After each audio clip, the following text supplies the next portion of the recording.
So I'm a vet and I specialize in farm animals, livestock, and particularly horses. This means I'm often on call and working the night shift. I was on a call on this particular night when this happened, and I thank the Lord that I was, and also wish that I wasn't. It was not a nice night, but ultimately I feel like if I haven't been there, at least 2 other human beings would be dead, if not 3, and a horse, which to me is just as important. I was on a call watching some garbage on Netflix when my cell phone rang. It was Irene Capson, one of the 2 ranch owners along with her husband, who lived out on Iron Road Way. Now, I was a big fan of the Capsons. They'd been clients of my father before me when I was still just a little girl and longed to join the family business. They were in their late 60s, and they only called if there was a really good reason to. They were the kind of farmers who rarely had need for a vet because they knew how to take care of things themselves, for better or worse. And this was one of those cases that was worse, though. Their eldest, most beloved mare, Dapple, was on his last legs and there was nothing they could do to ease his pain, and that meant that it was up to me. It was a 40-minute drive to the Capson Ranch, but it took me about an hour in the dark, as a careful and somewhat paranoid driver, especially on country roads, which are absolute death traps if you've ever had to navigate them at night. When I pulled up at the Capson Ranch, I cursed because my Jeep had already gotten stuck in the mud, which was unusually left without sawdust. I was also a little concerned because, as well as the Capson's vehicles, there was an ATV I didn't recognize. It didn't even look new, but I guess it could have belonged to one of the ranch workers. Irene Capson had told me that it would only be her and her husband present at the ranch, though, and to meet them in the barn, so alarm bells were already kind of ringing in my mind. The first thing I did was grab my heavy, highly important equine medical case from the back of my Jeep, and then, cursing again as I waded through the mud, almost losing my gumboots multiple times, I headed toward the barn. Now, before I even reached the barn, I could tell something was wrong. Now, the door was open more than a crack, and I could hear an unfamiliar voice coming from inside, who did not sound at all friendly. I managed to find a crack in the barn slats that allowed me to spy through without hopefully getting noticed, and the narrative I began to piece together filled me with incredible dread. A younger man held the Capson couple at shotgun point. I could make out everything they were saying. I won't recount it at all because a lot of it simply involved the younger man, whose name was Daniel, cursing a lot at his parents. He was throwing some really vile, unrepeatable language out there, things I'd be ashamed to say to anyone, let alone my own parents. And that's something else I learned. Daniel was their son. His purpose for being at the farm was to try and persuade the couple to loan him $30,000. He made no secret of the fact that this would help fund his lifestyle, which largely seemed to involve taking meth and some kind of lunatic plan to set up a lab with his friend. Apparently, the friend was providing the lion's share of the funds, and the Capsons were begging Daniel to realize that this was a scam. There would be no meth lab. They would not become the real-life Walter and Jesse, and at best, he would blow the money on drugs. Daniel's response to this was to threaten to blow them away and simply take everything he could. He claimed he knew the safe code, and as much as it would destroy him to kill his own parents, it would destroy him even more if he couldn't get the money. I knew I had to step in. I snuck away from my spy hole and slipped through the crack in the door. Now, the kid hadn't noticed me, and neither had Irene Capson. Unfortunately, the dad Capson did notice me and couldn't stop the look of relief from crossing his face. And while I was flattered that Mr. Capson saw me as their savior, it did unfortunately mean that the younger Capson's son saw me as a threat. He whirled around. The shotgun was now pointed at me. I just stammered and stuttered, almost peeing myself because I had never had a gun pointed at me before. I faced down angry charging bulls. I've been kicked by a horse. I've climbed a tree to avoid 30 to 50 feral hogs. Now, granted, it was more like 7, but that's not a joke, and I operated on a tiger who started to wake up during the procedure. I've calmed an angry hippo, but nothing has left me as terrified, as shaken, and unsure as the young Daniel Capson pointing his gun at me. I'd almost forgotten what I was there for, and then I noticed his eyes flicked to Dapple in the stall nearest me. Without taking his eyes off me, he asked his parents, "Is Dapple okay?" And I remembered from growing up as a little kid when he was a teen that Dapple had been his horse, his beloved horse, back before whatever the hell happened to him happened. Now, over his shoulder, Irene admitted that no, Dapple was not okay, that I'd been called to the ranch late at night to see if there was anything I could do to ease Dapple's suffering. Then Mr. Capson started pleading with his son, begging him, asking him if that's really what he wanted Dapple's final memory of his beloved boy to be. And at first I thought that Daniel was too far gone, that his love for drugs outweighed his love for Dapple, and then he began to cry and asked me if I could save him. I lied and said yes. I told him that I needed to reach into my medical bag to grab some equipment to help make Dapple better. Not many people know this, but some vets carry pistols as part of their medical kit, particularly vets who specialize in horse care. It's often the easiest and most painless way to put a horse to sleep, a bullet through the center of the brain. And that hadn't been the plan for Dapple, let me just say that, but it was certainly my plan for their son. I pulled the pistol out, aimed it at him, and unwaveringly told him to drop the shotgun. Daniel was a broken man at this point. He told me through tears that the shotgun wasn't even loaded, that he'd never shoot his parents, and that I could shoot him in the head if I wanted to end his pain, as long as I promised to do all I could for Dapple. I had no such intention of shooting him, but I did demand that he drop that gun. However, to all of our horror, the shotgun was loaded. I'm guessing by accident or somehow including a single shell left over. The gun bounced off a wooden plank on the barn floor and managed to fire into the ceiling. It scared everyone but caused no damage, thank God, but it caused the other 3 horses in the barn to go absolutely crazy. So now I was surrounded by 3 screeching, braying horses, as well as a wailing Capson family. From the fact they'd all collapsed to the ground at this point and pulled each other into a reconciliatory family hug, I figured I was safe. I still made a point of grabbing the shotgun and tossing it out of the barn, then immediately went to Dapple. The rest can be summarized here, though. Dapple, despite being an old horse, just had an infection. He wasn't dying, and I was able to save him, and the local cops showed up before any of us had a real chance to call them. The current deputy sheriff grew up with Daniel, was one of his best friends in fact, and between all of us and an unwillingness to ruin Daniel's life even further, we were able to avoid any criminal charges. The caveat was that he had to spend the required amount of time in a rehab facility, which, to his credit, he has. 5 years later, Daniel is a head rancher on the farm, giving his parents a chance to enjoy semi-retirement. I'm his go-to veterinarian, and I spend a lot of time there. Now, I wouldn't say that we're romantically close, but we are becoming good friends. Sober, clean Daniel is the lovely, lively, smart teenager that I remember. So while that was the most terrifying night shift of all time and the most terrifying moment of my life, I can't help but feel proud. I saved a family. I saved a man from addiction, and most importantly, I saved a horse. Dapple lasted a few more years until he passed away peacefully in his sleep, and Daniel is currently training Dapple Jr., and I'll be honest, I'm putting a little extra effort into that horse's medical care and upkeep. A dark story with, at least currently, a happy ending, and I wish they could all end like this.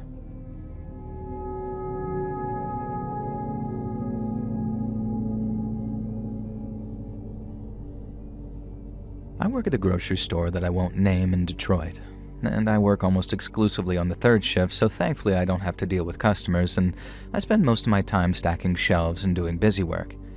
It might not sound like a glamorous job, but it's something to earn me a little money while I finish my college degree, which I'm actually set to graduate with honors.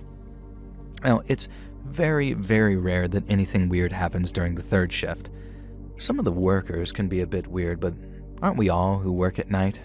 No, I'm just projecting, but I usually arrive at the store during closing time, by which all the customers have been tossed out on their butts. I don't know what happened in this particular case. Maybe she was hiding in the bathrooms or tucked away in a display or God knows what. But short version shorter, there was an elderly female customer left in the store with us when it should have been just us workers. Now maybe you'd imagine her wandering around lost or looking for her dead husband or demanding to know where we keep the pasta. Aisle 3, by the way. But no, she snuck through the whole of the store unseen, like solid freaking snake, and none of us had a clue that she was even in the store for the first hour of our shift. Now, the first sign that something was wrong was a sudden foul smell emanating from the fish department. Myself and my colleague Cherry rushed over there, curious as to what had suddenly caused a fish to just go rotten. Had a tuna exploded or something? But nothing could have prepared us for what we saw. The old woman had crawled inside the iced fish display, which was actually due to be emptied by one of us at some point, and she was rolling around inside of it, tearing fish apart with her bare hands and somehow treating them like her worst enemies. We watched in horror and, I guess, kind of amusement. We could only stare as she saw the goddamn octopus sitting there, some kind of delicacy that they'd imported in because God knows why.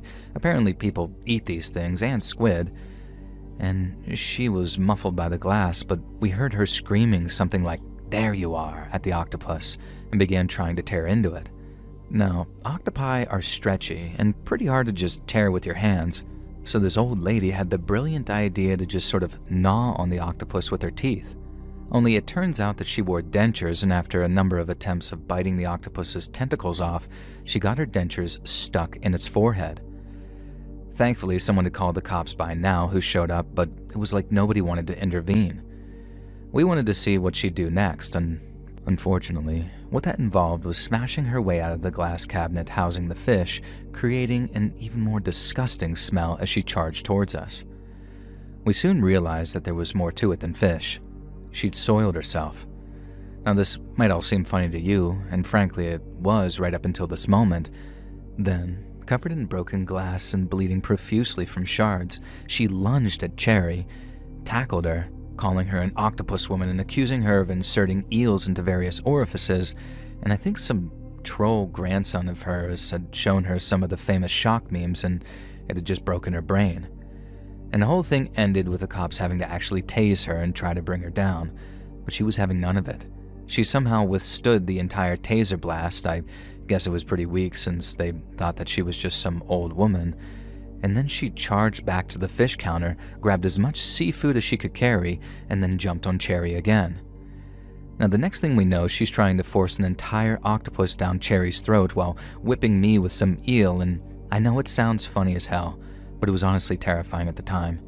The fish were pierced with broken glass, and she was forcing broken glass down Cherry's throat, and she was pierced with broken glass herself, meaning that she was cutting Cherry up.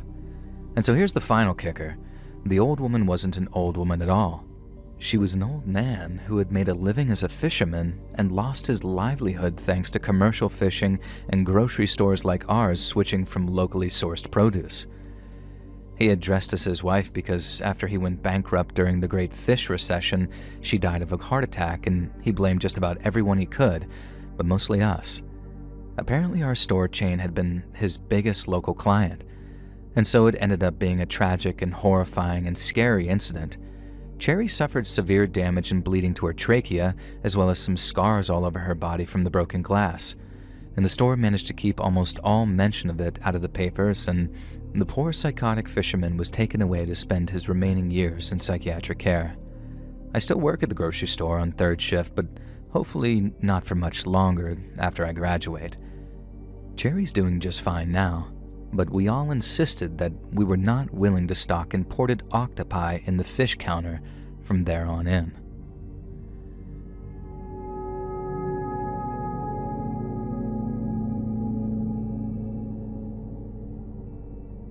Word of advice: never work in a gas station at night.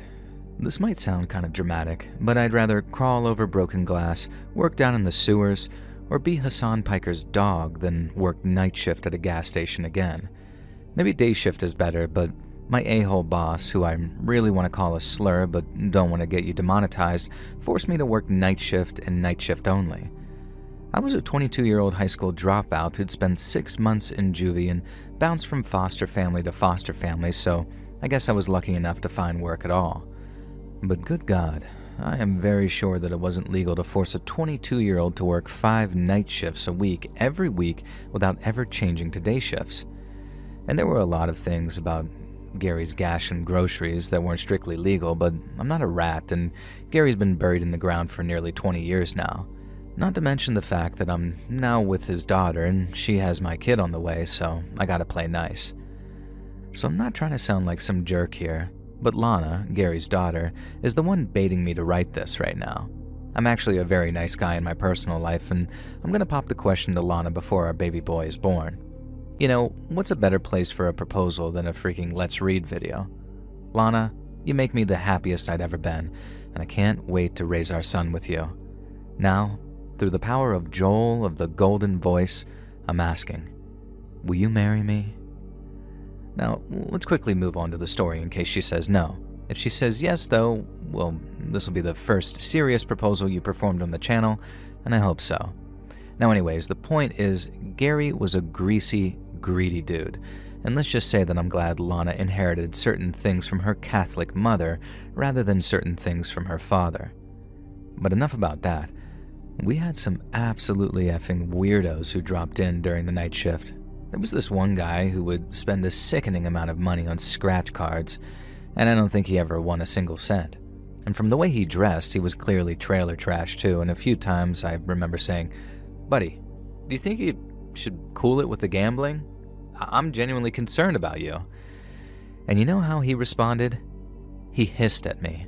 Not even a word, he just hissed. After 3 times that, I just gave up.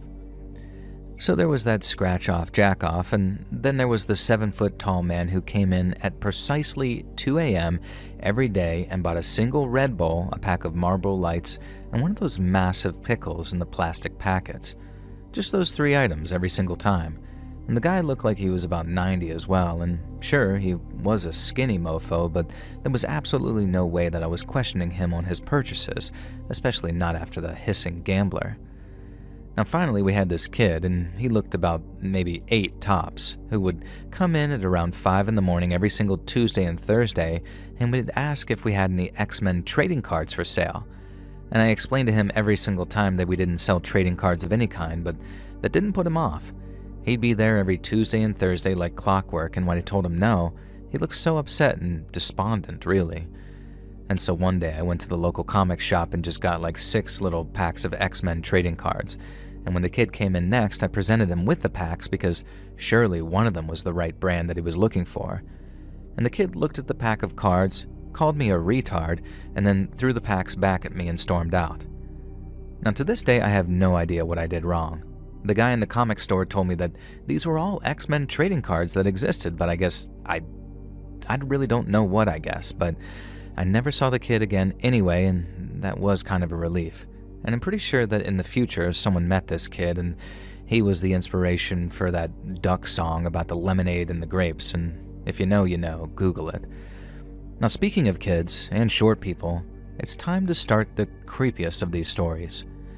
I'm standing at the counter, minding my own business, when I just hear this rich, deep voice demand that I cook him a hot dog because all the ones on the machine are overcooked and look like crap.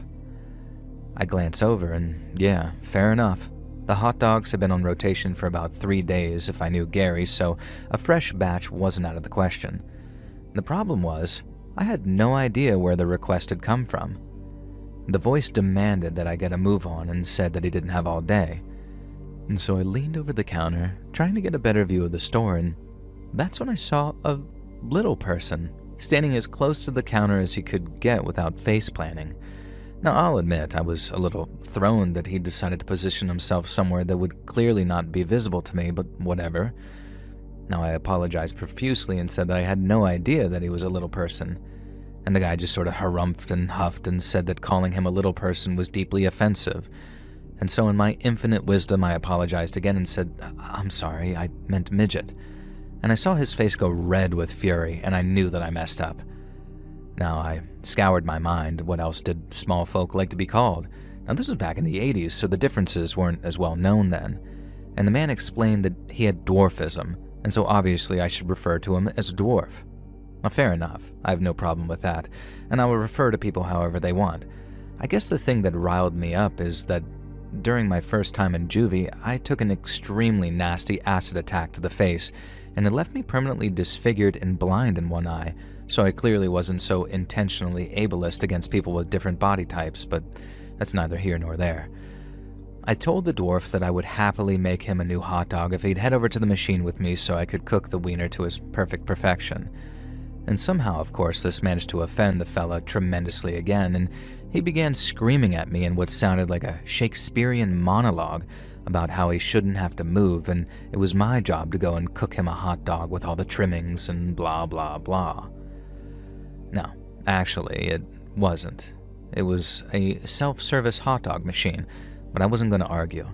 I told him that I'd head over and cook him up the best hot dog he'd ever had. Now, the dwarf replied by saying that it was too late now.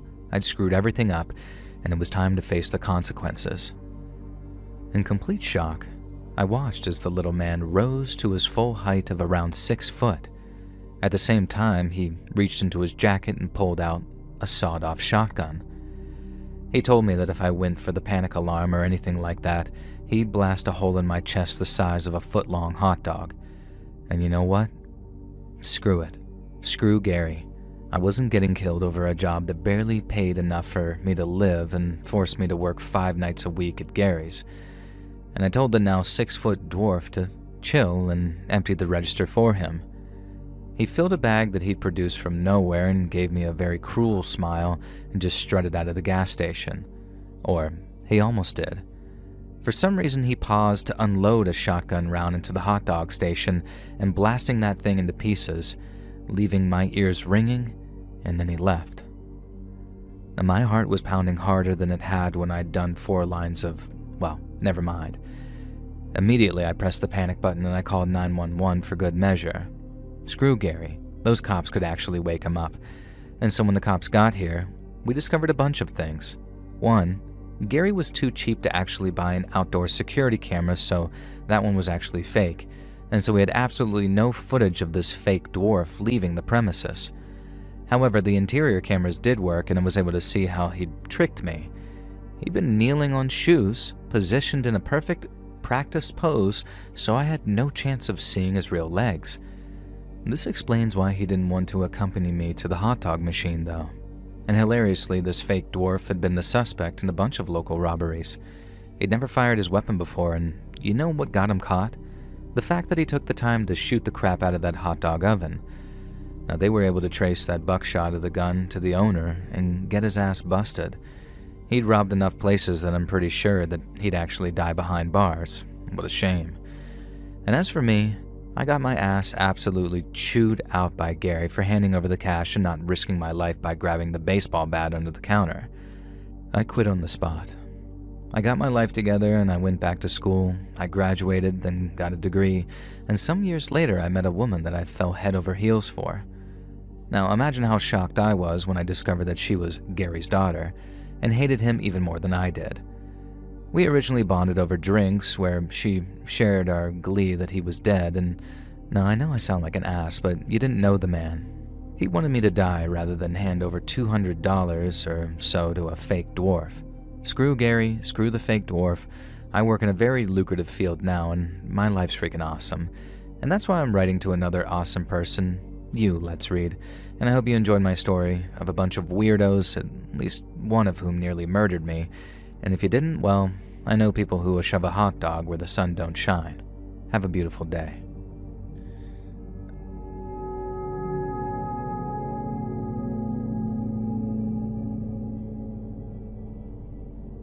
Hi, Joel. I grew up in Britain, although my parents are French. You'd never know it, though, because I have the most posh, London-sounding accent that a French girl could ever have. This might be because of the school that I went to or because I left school in college and I took some time out before university to work as an air hostess. I loved that job and ended up staying in the air for 5 years. Not literally, of course, but you get what I mean. I left sixth form college in 1997, and the story that I'm about to share with you took place in 1999. This was a couple of years before, everything changed with the planes and security was very different back then. Things were a lot more lax, and it was much easier to get up to high hijinks. For one thing, you could still join the Mile High Club without too much trouble. Not that I ever did that, of course, I honestly would never. I shouldn't joke about that kind of thing considering the story that I'm about to share with you, or joke about anything, really. So this story took place on the first ever red-eye flight that I was working. I'm sure everyone knows what a red-eye flight is by this point, but if by some small chance you don't, it's a flight, generally a shorter one, that takes place at night and often involves the passengers sleeping for the duration. If you take the red-eye, you're meant to stay quiet, calm, and well-behaved. I can't remember if kids were flat-out banned from our red-eye flights, but I don't ever remember any kids or babies on the handful that I worked. Now, this was 27 years ago, so bear with me. I've not worked as an air hostess for almost as long, and I haven't thought about planes in a long time. From what I can recall, the plane, run by some long bankrupt airline that you probably never heard of, was divided into two sections. The front section, closer to the cockpit, was for passengers who wanted to stay quiet and chill but weren't intending to sleep. It was the cheaper option and usually the busier one. Then the back of the plane, in reverse of the usual, was sort of the first class section, except this was for people who wanted or needed to sleep, so it was filled with bed seats. I was working up front, which suited me just fine because I didn't want to tiptoe around snoring old businessmen. And the sleeping area always smelled like farts too, so that was lovely. A red-eye typically doesn't have as many flight attendants as a regular flight, or at least it didn't back then. I think there were just 3 of us on that flight, although I could be misremembering. What I do remember is that I was up front, obviously, and my dear, queer, gentle friend Adam was working the sleeper section. Do you remember H from Steps? I don't know if Steps was that big in the United States, so maybe you never knew him, Joel, but if not, Google him and stick a picture up on screen if you can. Adam looked just like H from Steps, only he was a lot calmer, quieter, and more gentle than H, who always seemed like he had the energy of 50 men. Now make sure you Google H from Steps and not his real name, Ian Watkins, otherwise you might get that nunce from Lost Prophets, another singer who unfortunately shared a name. Now, he did some really, really terrible things, and you should do a true crime story about him one day, actually. That'd be actually very interesting. He was shanked in prison recently, too. Died. What a tragedy. Now, anyways, Adam was like a really calm and gentle H from Steps, and I promise this is important eventually. Partly it's important because the villain of this story, who we'll call Ian, looked kind of like the Lost Prophets guy. Although he wasn't really famous at the time, and we didn't know he was a major criminal, so maybe I'm just misremembering.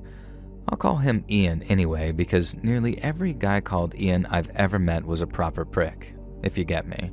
Except for my cousin Ian, who's an actual right laugh. So anyways, back to the red-eye, because I was working at the front of the plane, most of the passengers ate late-night airline food, and that meant that it was my job to collect up the trays with their rubbish on them. Now I did this on autopilot, pun intended, sticking them on my trolley with a little "thank you sir" or "thank you ma'am" or "thank you lovely," if they were some old biddy who was so wrinkled that they could have been a lad or a lass, or how do I put this tactfully? Someone who was very, very large and made it impossible to tell their gender.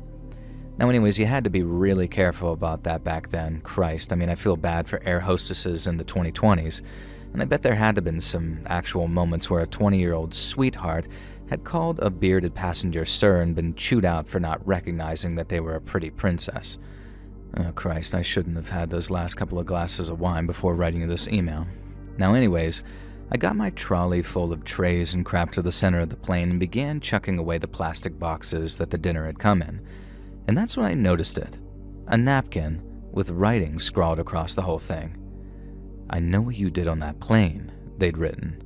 And then a crude picture of what was definitely supposed to be me because, well, I could just tell, okay? Now, there had only been about 7 or 8 passengers who'd had dinner, so the note couldn't have come from too many people. I don't know why I even cared, because I hadn't done anything on any plane by that point, but the drawing had been very rude and insulting, and I was young, so I guess I felt kind of threatened by it. It didn't take long for me to notice Ian, even in the low, dim lights of the red-eye flight. Now, he was a guy about my age with slicked back hair and a goatee that made him look like a proper wrong'un. Now, he kept giving me the evils, looking at me like I was a bit of dog poo on the sole of his shoe, but then also sometimes like he wanted to lick it. Now I'm going to stop this comparison there because I'm squeaking myself out, but you get the idea. I was disgusted by him, but he still wanted a piece of that, you know? And so I guess he was watching when I was looking, and he saw me looking, and then he started calling me over and asking for things like, "Hey girl, can I get a bottle of water?"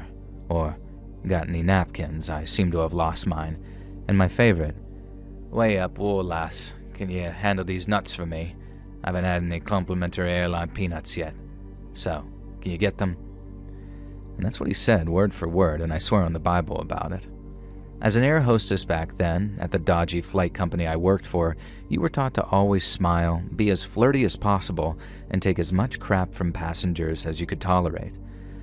I remember once, before this red eye, I got chewed out for telling a passenger off after he touched my butt, and he said it was an accident and apologized, so apparently I was in the wrong for muttering perv under my breath as I walked off. Now anyway, after I gave Ian his nuts, he called me back again about 10 minutes later and said that they really were salty, and then he asked me if I like salty things, which I pointedly ignored. And so he just laughed and said he needed another bottle of water and asked if I could be a good girl and go fetch him one. Of course, I did just that. What I didn't realize was that Ian got right out of his seat and followed me into the middle of the plane, where we kept things like bottled water and complimentary peanuts. The bathrooms were nearby, so at first I wasn't alarmed by the sensation that someone had followed me. Unfortunately, it was Ian, and he wasn't headed to the bathroom. Instead, he grabbed me, pinned me against the wall, and shoved some kind of hand towel against my mouth to gag me. And then he leaned in close and started whispering in my ear about what a terrible person I was. He didn't say it exactly like that, obviously. He said some proper vile stuff.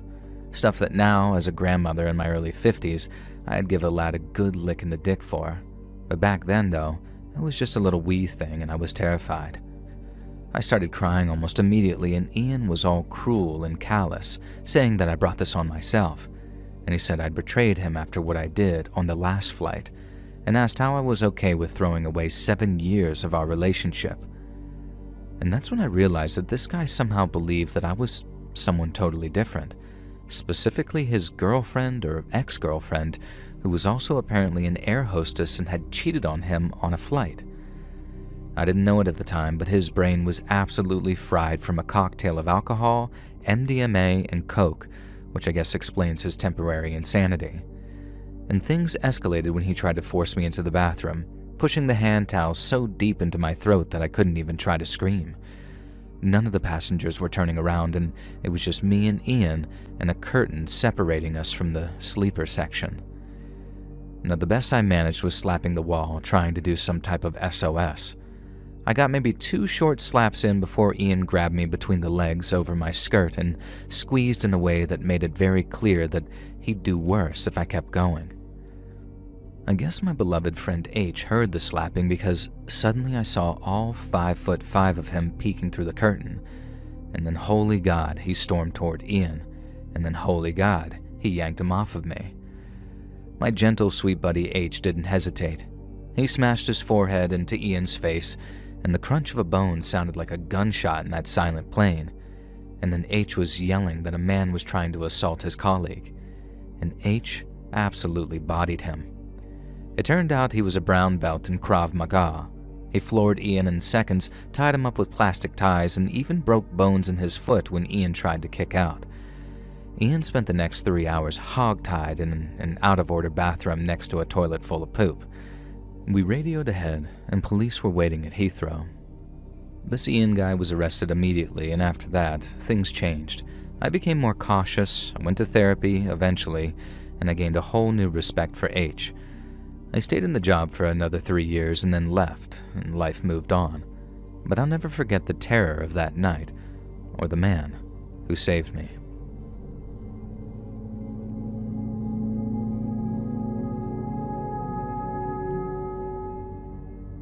I'm a 35-year-old woman, and I work as a nurse. I've done so for the last 10 years now. Now, I doubt it's a career that you can really relate to, being a literary expert and linguistic YouTuber, but it feels like we live in entirely different worlds altogether, although apologies if I'm wrong. Now, maybe you have family who worked in the profession, and I'll admit I'm not a die-hard regular viewer, but I love it when your videos come on autoplay and actually help me sleep. Some friends of mine encouraged me to email this story in, so I hope I'm making the right call in doing so, and I think it was scary as HE double hockey sticks anyways. So this story takes place when I was 25. I'd already done a degree, so I was on a fast-track program at nursing school, a little 2-year qualification. Now, this meant that there was a lot of the on-the-job training early on, which suited me just fine. I've been in school since I was like 4 years old, and I was eager to put the books away and start emptying bedpans or inserting suppositories into people's butts. And maybe the whole sometimes saving people's lives things. I don't know, I forget why I got into the profession. Now anyways, as a part of my training, I was required to spend 2 months working on a number of different wards. Really, they just wanted to toughen us up and throw us into the deep end. I'd already done a stint in the pediatric floor, an oncology floor, and a burns unit. Now, it was absolutely insane, particularly the burns unit, honestly, and I'm pretty sure I could spend a whole story talking about what various types of burns do to the human body. And I would traumatize your listeners more than half the serial killer or stalker stories did that they might have heard. Now, I was pretty relieved when my next assignment seemed like the administration were giving me a break. Now, I was set to spend 2 months working on a coma ward. I mean, okay, yeah, this was emotionally pretty devastating, but it was pretty different from consoling a guy whose face had been permanently disfigured by an electrical fire and whose nerve endings would never, ever stop reminding him of this fact, let alone the visual aspect. But just thinking about it now, and this one guy in particular, it honestly breaks my heart, and I'm not going to talk about him or even think about it. Instead, let's talk about comatose people, and the majority of these comatose people were old. We had some younger people, but the bays that I was assigned as a junior trainee consisted of old men and old women. Now, this coma floor was surprisingly busy because during the day there were a lot of visitors, and this surprised me, as you always hear about loved ones being abandoned since they've been in a coma for a long time, but maybe it's something to do with the area that I live in. Almost every coma patient had visitors almost every day, and then there was the cleaning, the massaging, the daily care. Now, it was pretty chill work, but hard and important work at the same time. And after a week, I was asked if I could cover the night shift for 3 nights. And of course, I said yes, because the night shift on a coma ward is honestly notoriously quiet, and I had a bunch of studying to catch up on. There were only 3 of us on shift during that 3-day block, and I think there was supposed to be a 4th nurse, but they had actually called in sick, and I never saw him. There was Yvonne, the charge nurse, and Soa, a junior nurse who'd passed her training. Not that this is in any way relevant, but Soa was one of the most beautiful girls I'd ever seen before or since, and part of me wondered if this is why she worked on that coma floor, to avoid the inevitable harassment that would have come her way on a bunch of other floors. Now, maybe I was just thinking too hard, or maybe I was just jealous. I was not the kind of woman who was going to win any beauty pageants or fit into any Met Gala outfits. I'm happy to add, though, that 10 years on the job has cost me 120 pounds, and I couldn't be happier. Now, I still can't do anything about my piggy-looking face, though, but oh well. I soon found out that working the night shift on that coma floor wasn't the quiet, relaxing chill-out zone that I expected it to be. The work was no harder than I expected. It was the usual emptying catheters and colostomy bags, taking patients' obs, that sort of thing, charting, etc., checking the machines were functioning and that nobody had secretly died while the machines happily beeped away. It was the human silence. None of the comatose patients snored. You couldn't even hear them breathing over the sound of the machinery, and a handful of them couldn't even breathe without medical aid, and I guess their loved ones couldn't bring themselves to switch off the machines. I don't even want to think about having to make that choice myself. It was my first night shift, and I was around 3 hours into the adventure. Yvonne and Soa had disappeared somewhere, and I assumed that they'd both headed toward the end of the ward, but I hadn't seen them leave, and they hadn't said anything. So it was just me, sitting at the nurse's station, trying and failing to force the contents of my textbook into my brain. Now, frustrated at my inability to learn, I glanced up to check that the immovable patient hadn't moved. Now imagine my shock when I saw a figure, dressed all in black, standing over the woman in the far right bed off the bay in front of the nurse's station. The figure was dressed entirely in black, not a cloak or some kind of death garb, but black workout pants, a black hoodie, and most notably black leather gloves. The figure was leaning down, whispering something into the woman's ear, who continued to sleep the sleep of the dead in her coma. And I convinced myself that the other nurses were pranking me and that this had to be Soa in disguise. It wasn't anything remotely like I expected from either of those two, though, and I think deep down I knew that the figure was a man. There was no way that I was even willing to consider any other possibilities, though, as I left the nurse's station and stepped into Bay 5.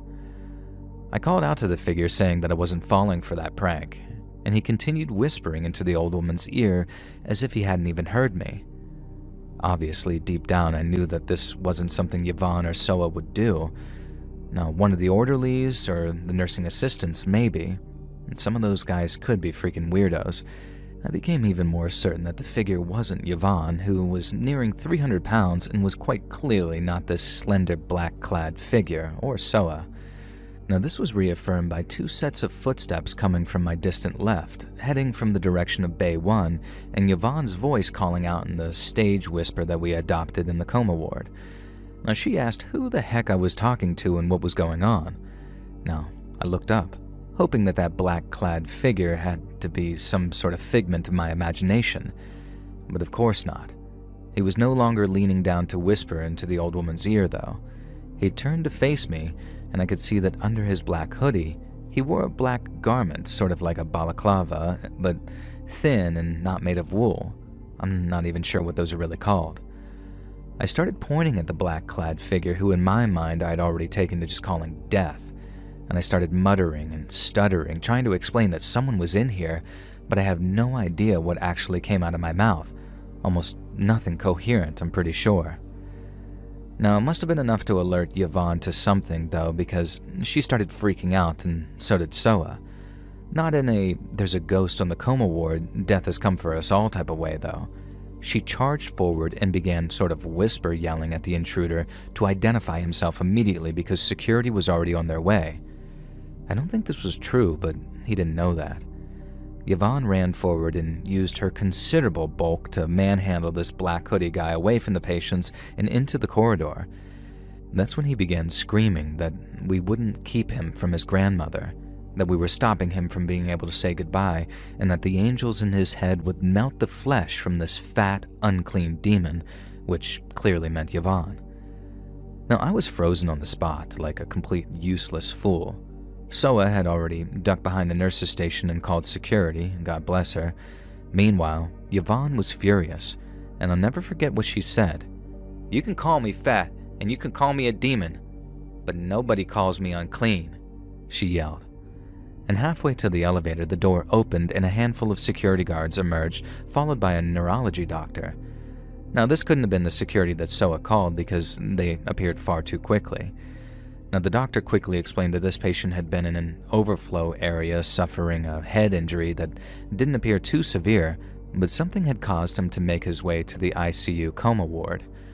Now, we later found out that his grandmother had died on this very floor after falling into a coma when the patient was just a child. Now, more gently now, Yvonne escorted the patient toward the doctor in the elevator, and the patient paused and removed his hood and that mask thing that he was wearing. And I don't know if it was the removal of that mask that caused everything to go to hell, but something did. The patient turned and stared directly at me. He made perfect, direct eye contact, and suddenly, blood began dripping from his nose, his ears, and most violently, his eye sockets. And then as I watched, the patient, whose name I still didn't know, had the most violent seizure I'd ever seen and collapsed directly to the floor. Everything felt like slow motion, but sped up at the same time, and the doctor pronounced that black-clad man dead right there on the scene as they tried to work on him. Now, the short version of this mild concussion he'd received had triggered some type of aneurysm in his brain, a weakening of his brain tissue that nobody could have even possibly predicted. Now, I'd love to say that the comatose woman he whispered to had made a full recovery, but she remained in her coma for another couple of years before also passing. The whole thing could have put me off being a nurse, but it didn't. It reminded me that so many people need our help, people who might appear sinister at first glance, people who are at the end of their lives. Everyone. We're all vulnerable to the inevitability of death, and I feel like it's my calling to try and help that transition feel a little easier for as many people as I can.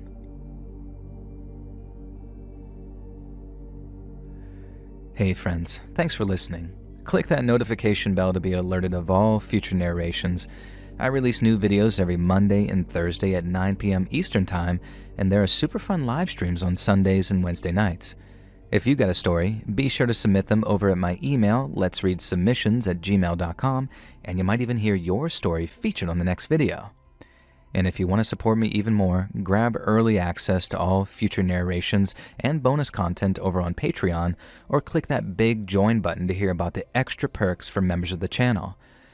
And check out the Let's Read podcast, where you can hear all of these stories in big compilations located anywhere you listen to podcasts. I also have a true crime channel called Saturn Soul. Go check it out, as all the links are down in the description below. Thanks so much, friends. And remember, stop projecting. You remind me of my mean dad and my mean ex-boyfriend.